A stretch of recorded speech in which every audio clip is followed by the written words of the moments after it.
शेतकरी कर्जमाफीच्या मुद्द्यावरून आता सत्ताधारी आणि विरोधकांमध्ये चांगली जुंपलेली आहे। फडणवीसांनी दिलेलं आश्वासन पूर्ण करावं अशा प्रकारचं वक्तव्य सुप्रिया सुळे यांनी केलेलं आहे। तर मलिदा खाण्यासाठी महायुतीतील नेते हे सगळे एकत्र आलेत अशा प्रकारची टीका वडेट्टीवार यांनी केलेली आहे। तर दिलेलं आश्वासन महायुती सरकार पूर्ण करणार अशा प्रकारचा पलटवार शिंदेच्या शिवसेनेचे खासदार नरेश म्हस्के यांनी विरोधकांवर केला आहे।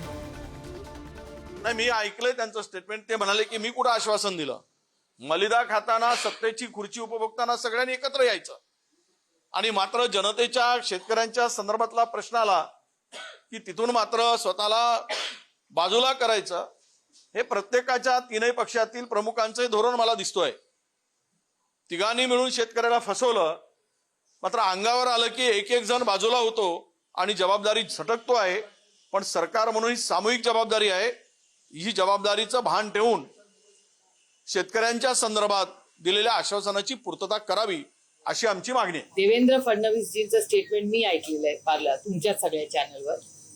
7/12 कोरा करू, सरसकट कर्ज माफी करू, हा शब्द देवेंद्रजींनी महाराष्ट्राला दिलेला आपण सगळ्यांनी तुमच्याही चॅनलवर, आम्हाला कुठून कळलं, तुमच्याच चॅनलवरून कळलं ते मला नाही माहिती। सरकारचे मुख्यमंत्री देवेंद्र फडणवीस जी आहेत, आमची अपेक्षा आहे की त्यांनी सरसकट कर्जमाफी द्यावी।